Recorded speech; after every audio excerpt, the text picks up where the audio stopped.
Assalamualaikum warahmatullahi wabarakatuh. Pada hari yang mulia ini kita akan mulakan aktiviti debat mini kita. Di sebelah kanan saya ialah pihak pencadang dan kemudian di sebelah kiri saya ialah pihak pembangkang. Tajuk kita pada hari ini ialah sistem pendidikan adil untuk semua murid. Jadi mari kita dengar apa cadangan-cadangan mereka dan apa juga huraian-huraian mereka. Kita mulakan daripada Umairah. Silakan.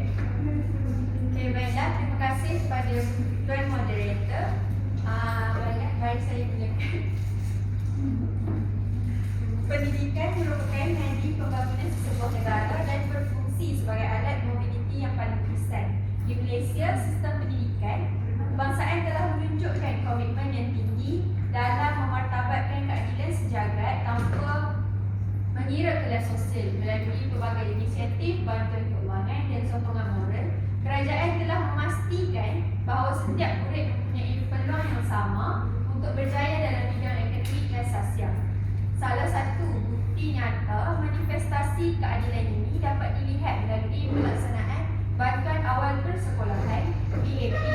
Bantuan ini diberikan kepada semua murid tanpa mengira latar belakang sosial ekonomi, bertujuan untuk meringankan beban keuangan yang ditanggung oleh ibu bapa pada awal persekolahan.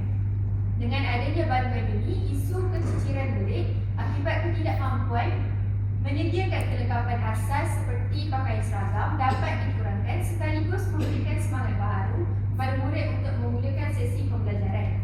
Selain itu, aspek kebajikan dan kesihatan murid turut diberi perhatian melalui program rancangan makanan tambahan RMT.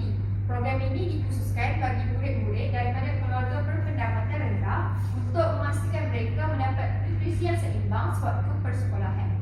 Keadaan fizikal yang sihat dan perut yang kenyang merupakan faktor kritikal yang membolehkan murid fokus sepenuhnya dalam kelas. Hal ini secara tidak langsung merapatkan jurang prestasi antara murid dengan keluarga yang senang dan keluarga tidak mampu kerana faktor kemiskinan tidak lagi menjadi penghalang kepada kecergasan minda mereka.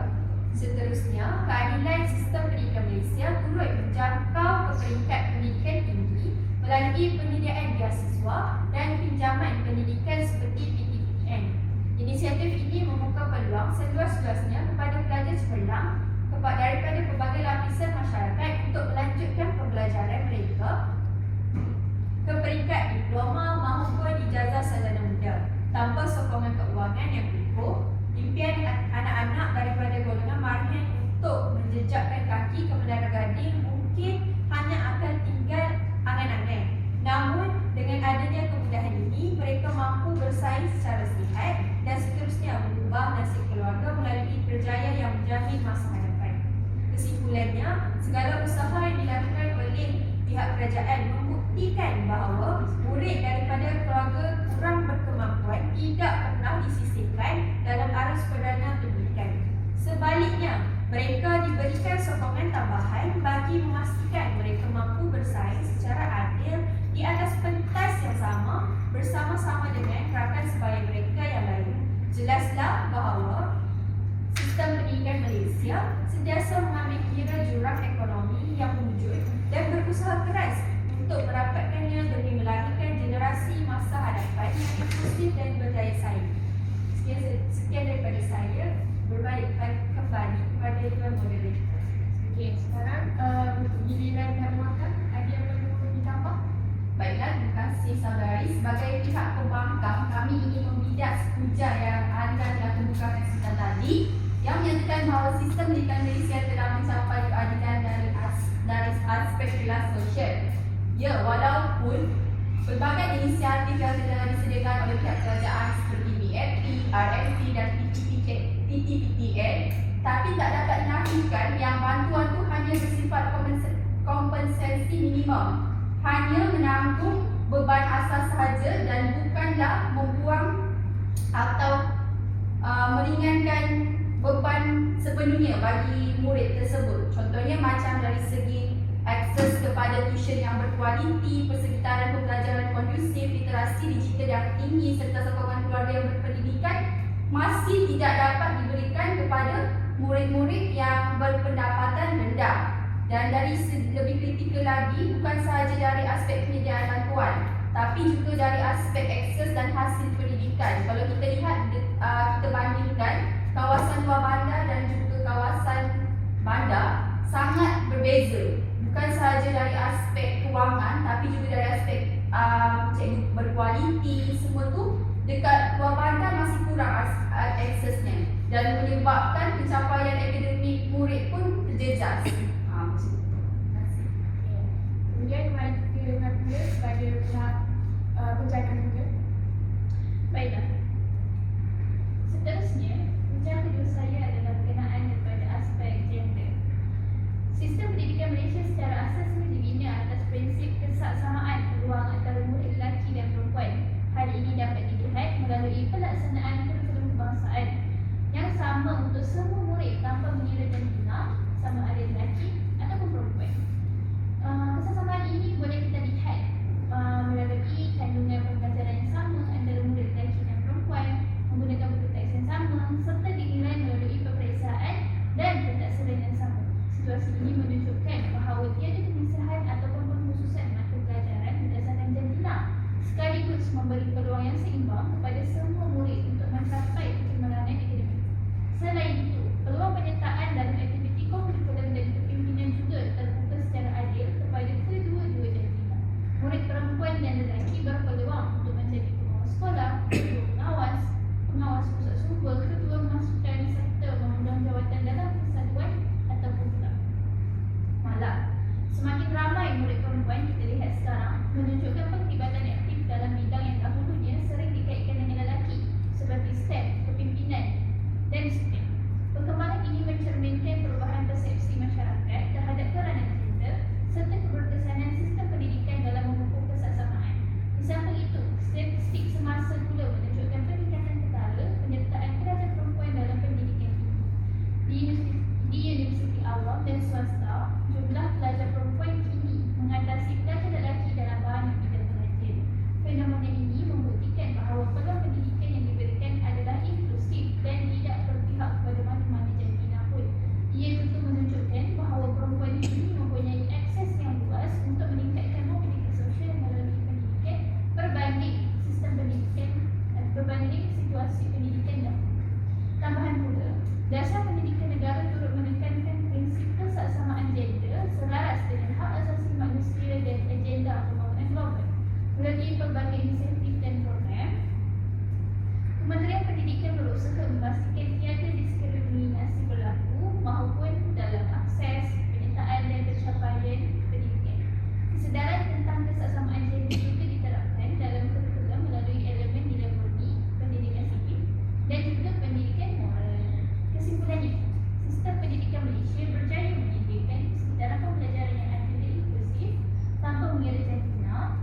Kesaksamaan peluang ini bukan sahaja meningkatkan pencapaian akademik, malah membantu membentuk masyarakat yang lebih progresif, seimbang dan menghormati peranan kedua-dua gender, iaitu lelaki dan perempuan dalam pembangunan negara. Saya juga saya terima kasih. Kemudian pihak pembangkang ada untuk meningkatkan pengetahuan Amira tadi. Terima kasih Yang Berhormat Amira. Jadi pendapat berkaitan dengan isu kurikulum yang sama, pendidikan yang sama kepada kedua-dua gender iaitu perempuan dan lelaki adalah sering dianggap sebagai adil. Tapi di sini saya ingin membantah pernyataan tersebut, di mana saya tidak bersetuju dengan pandangan bahawa sistem pendidikan Malaysia sudah benar-benar adil dari sudut gender kerana masih wujud perbezaan pencapaian, peluang dan stereotip yang mempengaruhi perkembangan murid lelaki dan perempuan. Jadi pertama sekali, terdapat perbezaan ketara dari segi pencapaian akademik antara murid lelaki dan perempuan. Jadi bila kita lihat trend semasa di Malaysia ini, murid perempuan sering menunjukkan prestasi yang lebih baik dalam peperiksaan. Contohnya SPM berbanding murid lelaki. Sebagai contoh, kita tengok ranking kepada tahun-tahun sebelum ini dan tahun ini. Jadi kalau kita sering lihat dalam ranking tersebut, antara sekolah-sekolah yang tertinggi ataupun top adalah antara sekolah perempuan, di mana sekolah perempuan adalah seperti sekolah Seri Puteri, sekolah Tun Fatimah dan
Malaysia ini, murid perempuan sering dikaitkan dengan bidang kemanusiaan seperti pendidikan, perkawinan dan kesihatan.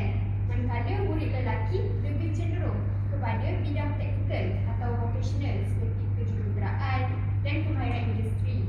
Contohnya, kalau di peringkat sekolah, lebih ramai murid perempuan akan memilih aliran sastra berbanding murid lelaki. Manakala murid lelaki ni akan lebih dominan kepada aktiviti seperti teknikal dan vocational. Jadi, stereotip ni dia secara tidak langsung mempengaruhi cara guru, ibu bapa dan masyarakat memberi sokongan kepada murid berdasarkan jantina, bukan berdasarkan potensi individu.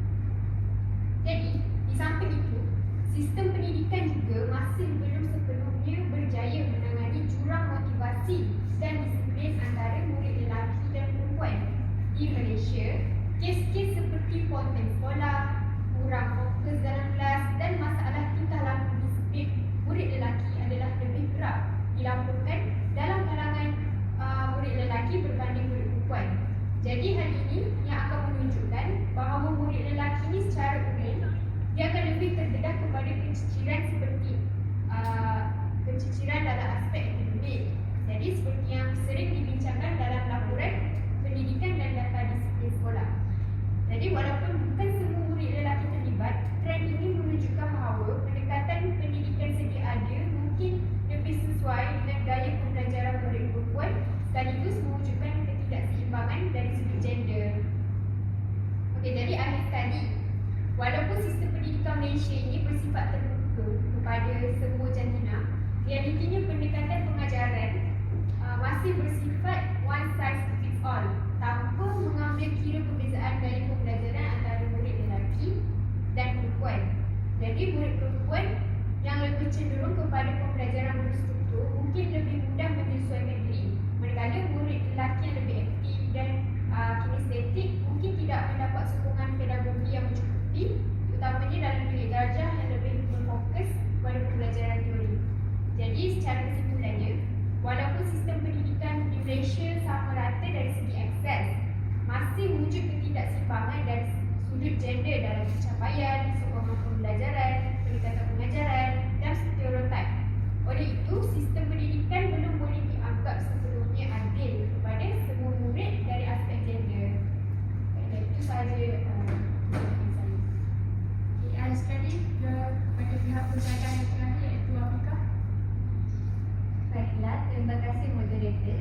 Jadi seterusnya tugas saya ialah perencanaan sistem pendidikan Malaysia yang adil untuk semua murid dari segi lokaliti. Jadi titik paling kritikal dalam sesaja sistem pendidikan luar bandar berlaku selepas tamat murid tersebut pada tahun 6. Jadi bagi memfokuskan lagi kepada isu lokaliti ini, sistem pendidikan mendirikan sekolah K9 ataupun dikenal sebagai sekolah model khas komprehensif 9.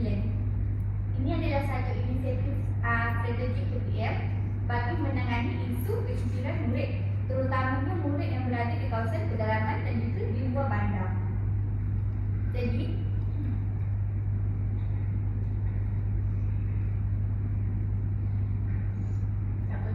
Hari masa dulu. Jadi, sekolah K9 ini merupakan satu inisiatif yang disediakan untuk murid-murid daripada kawasan pedalaman, tetapi tidak berfokus kepada Sabah Sarawak saja, maksudnya satu Malaysia, termasuk Bumi Musang juga. Jadi sekolah ni dia untuk murid daripada tahun 1 sehingga tingkatan 3. Jadi apa jadi selepas murid tersebut melepaskan tingkatan 3, ke mana mereka akan pergi?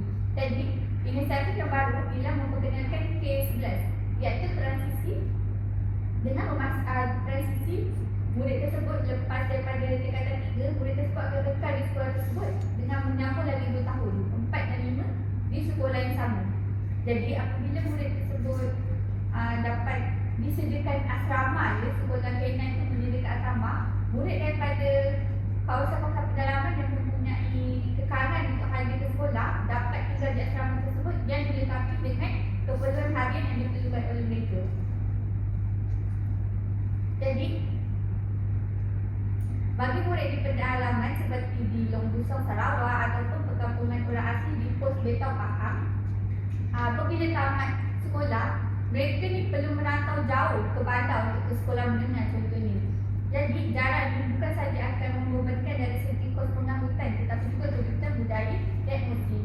Jadi sekolah kena ini diwujudkan untuk satu inisiatif bagi memastikan murid kekal dalam sistem persekolahan tanpa memerlukan mereka meninggalkan zon tempat tinggal mereka ataupun jauh daripada keluarga mereka. Apabila pendidikan mereka ini dibawa ke kawasan pedalaman, ibu bapa ni tak perlu ada kos pengangkutan untuk hantar anak jauh-jauh ataupun tak ada kos untuk menanggung asrama ataupun belanja harian kerana skema ini menyediakan sepenuhnya. Jadi di sekolah ni selain daripada itu, guru juga dapat mengenali murid tersebut selama 9 tahun kerana bermula dari tahun 1 sehingga tingkatan 3.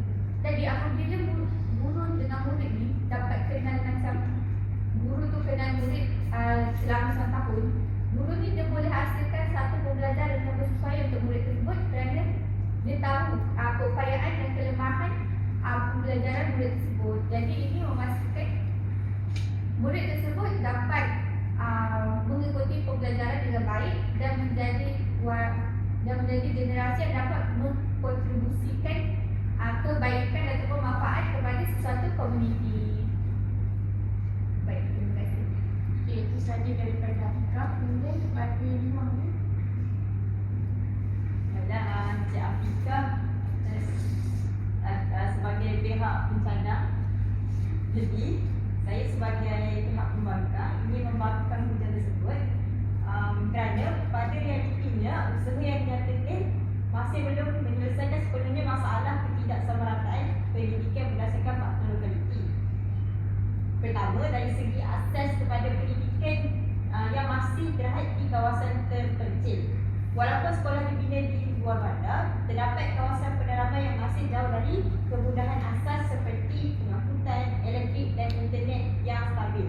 Contohnya, murid di kawasan pedalaman Sabah dan Sarawak terpaksa menaiki bot atau berjalan kaki berjam-jam untuk sampai ke sekolah kerana tiada jalan raya yang sempurna.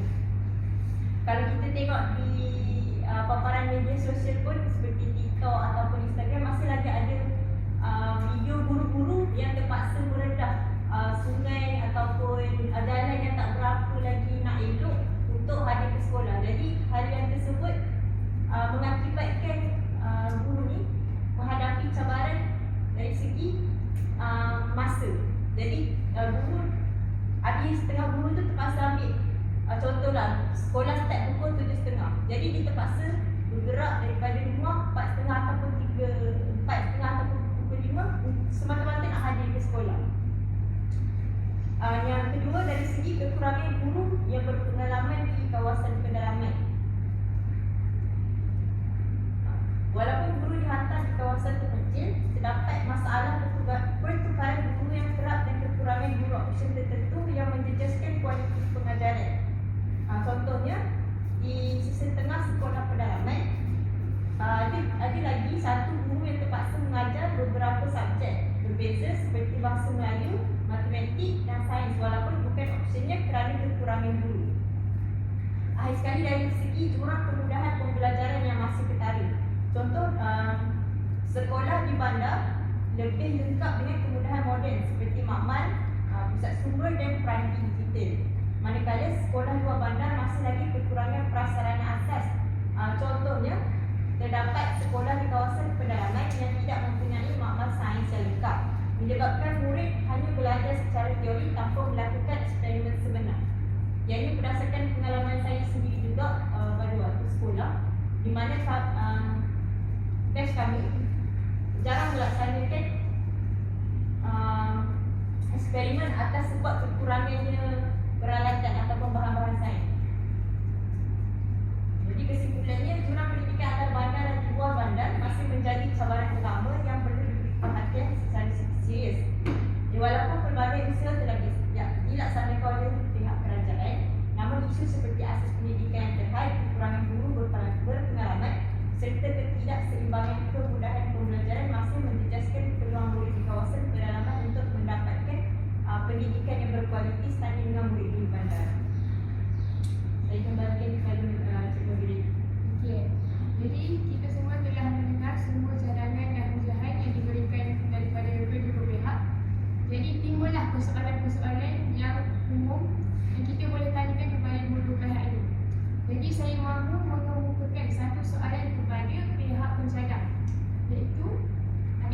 asas pendidikan sedia ada benar-benar adil dan inklusif atau sekadar memberi laluan kepada segelintir kelompok sahaja?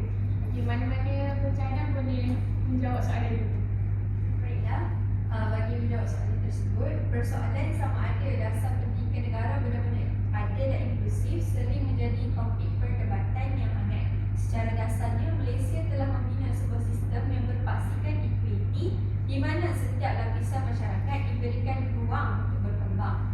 Namun apabila diteliti dengan lebih mendalam, masih wujud jurang antara idealisme dasar dan juga realiti pelaksanaan di lapangan yang mencerminkan bahawa perjalanan ke arah keadilan mutlak masih jauh. Dari satu sudut, dasar pendidikan kita memang bersifat inklusif. Kerajaan mengamalkan prinsip diskriminasi positif yang memihak kepada golongan rentan. Sebagai contoh, penetapan kuota kas kepada murid B40 di sekolah-sekolah berasrama penuh SPP dan Maktab Rendah Sains Mara MRSM adalah bukti jelas bahawa sistem ini cuba memecahkan monopoli kelompok A. Begitu juga dengan pelbagai bantuan seperti mana yang telah saya sebutkan tadi, RMT dan BAP yang bertujuan memastikan kemiskinan tidak menjadi tembok penghalang bagi anak-anak ini untuk ke sekolah. Dalam konteks ini, sistem kita berjaya menyediakan tapak yang sama untuk semua orang berguna. Walau bagaimanapun, keadilan ini sering bersifat permukaan sahaja, seperti yang hujah pembangkang Umi Umairah. Walaupun laluan dibuka untuk semua, kualiti laluan tersebut tidak selalunya setara. Kelompok kelas menengah dan atasan di bandar mempunyai akses yang jauh lebih baik terhadap infrastruktur digital, bahan rujukan tambahan, pusat tuition swasta yang lebih berkualiti tinggi. Sebaliknya, murid di pedalaman, terutamanya di Sabah dan Sarawak, sering bergelut dengan masalah fasiliti, sekolah yang usang dan capaian internet yang tidak stabil. Jurang digital dan kualiti infrastruktur ini secara tidak langsung memberi laluan ekspres kepada kelompok berada, manakala kelompok marhaen terpaksa bekerja 2 kali lebih keras untuk mencapai tahap yang sama. Selain itu, wujud kebimbangan bahawa sistem pendidikan Malaysia masih cenderung mengutamakan kecemerlangan akademik yang bersifat sempit. Pelajar yang mempunyai akses kepada sumber keuangan yang stabil lebih mudah untuk skor peperiksaan berbanding pelajar yang terpaksa membantu keluarga selepas waktu sekolah. Jika sistem hanya menilai kejayaan berdasarkan keputusan peperiksaan semata-mata tanpa mengambil kira konteks sosioekonomi pelajar, maka keadilan yang dilakukan itu hanyalah satu bentuk kesamarataan yang palsu. Kesimpulannya, dasar pendidikan Malaysia sudah menjadi satu rangka kerja yang baik untuk menjadi inklusif. Namun, ia belum mencapai tahap adil yang sepenuhnya dari segi hasil, dan pendidikan kita tidak hanya memberi laluan kepada segelintir kelompok, tetapi kelompok yang lebih stabil ekonominya tetap mempunyai kelebihan yang sudah jadi. Oleh itu, penambahbaikan yang lebih radikal diperlukan, iaitu bukan sekadar menambah bantuan keuangan, tetapi memastikan kualiti pendidikan di sekolah pedalaman setara dan sekolah di ibu kota agar keadilan yang hakiki dapat dirasai oleh semua. Sekian daripada saya. Jadi pihak pencadang bersetuju juga ada beberapa kekangan dari segi aspek. Jadi kita berbalik juga kepada pihak pembangkang. Ada nak mencelah apa-apa atau kita teruskan saja kepada persoalan? Jadi persoalan kedua untuk pihak pembangkang ialah bagaimanakah sistem pendidikan memastikan murid berkeperluan khas dan kumpulan minoriti mendapat peluang pembelajaran yang inklusif?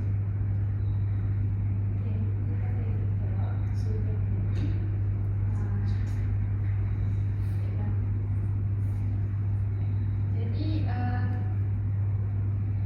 pihak kerajaan ini sering kali terperangkap dalam hidup tiada human.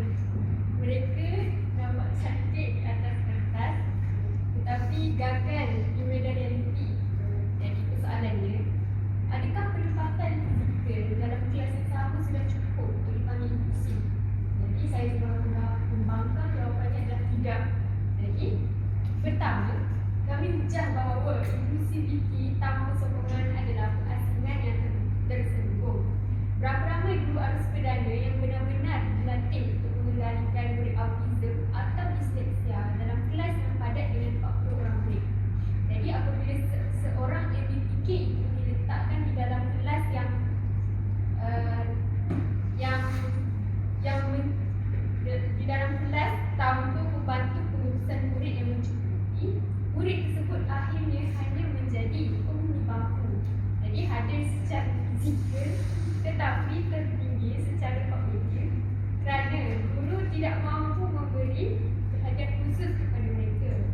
ini bukan inclusivity, ini adalah pengamaian sistematik. Kedua, mengenai kumpulan minoriti dan jurang digital.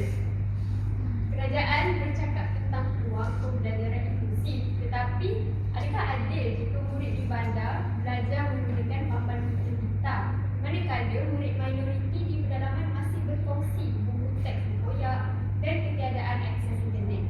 Jadi inklusiviti digital masih merupakan satu mitos bagi kumpulan minoriti. Selagi jurang infrastruktur ini tidak dapat dirapatkan, sistem pendidikan kita sebenarnya sedang membesarkan lagi jurang antara dua darjat. Okey. Jadi secara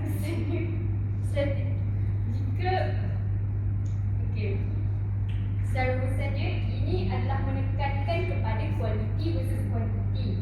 Jadi cara ringkasnya, ada sekolah tidak bermaksud ada pembelajaran dan ada dasar tidak bermaksud ada keadilan. Okey, saja. Baik, kita telah mendengar sungguh kritis dan dramatis ayatnya daripada pihak pembangkang. Jadi masa juga telah mencemburui kita mahu menutup majlis kita ini dengan kesimpulan-kesimpulan antara dua pihak. Kita mulakan dengan pihak penjaga. Baik, jadi secara keseluruhannya, sistem pendidikan di Malaysia terbukti bersifat inklusif dan saksama menerusi pelbagai inisiatif bantuan yang meruntuhkan tembok pembelajaran dan sosial. Usaha ini memastikan latar belakang ekonomi tidak menjadi penghalang untuk murid belajar, sekaligus membuktikan komitmen kerajaan dalam merapatkan jurang sosioekonomi demi melahirkan model insan yang berpadu. Tetapi, masih banyak ruang yang boleh diperbaiki, terutama dalam aspek agihan bantuan kepada bersasar, penyediaan infrastruktur digital yang lebih merata di luar bandar, serta peningkatan kualiti kemudahan sekolah di kawasan pedalaman. Penambahbaikan yang berterusan sebenarnya adalah kritikal bagi memastikan keadilan pendidikan ini bukan sekadar pada bantuan kewangan sahaja, tetapi pada kualiti pengalaman pembelajarannya setara bagi setiap anak.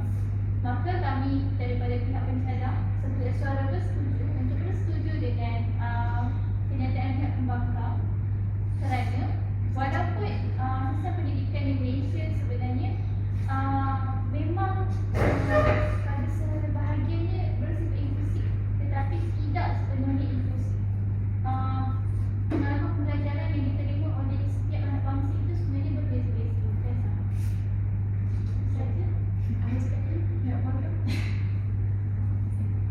Okay, secara tegasnya, sistem pendidikan Malaysia ni sebenarnya memang masih belum boleh dianggap sebagai benar-benar adil. Sebaliknya hanya menampilkan ilusi keadilan melalui dasar dan inisiatif yang kelihatan inklusif di permukaan sahaja. Kewujudan bantuan, program khas dan berbagai laluan pendidikan masih tidak mencukupi untuk membuktikan keadilan selagi jumlah dari segi akses, kualiti dan hasil pembelajaran terus wujud secara konsisten. Hakikatnya, tidak semua murid bermula dari garis permulaan yang sama dan sistem sedia ada gagal mengimbangi ketidaksamaan tersebut secara efektif. Justru adalah penting untuk pihak kerajaan melaksanakan inisiatif-inisiatif atau prakasa baharu dalam menjadikan sistem pendidikan yang lebih adil pada masa mendatang. Jadi itulah kedua-dua pihak punya kesimpulan. Jadi pada semua yang melihat ini adalah jadi penilaian berpihak pada anda sendiri, berserah kepada anda. Sekian, terima kasih.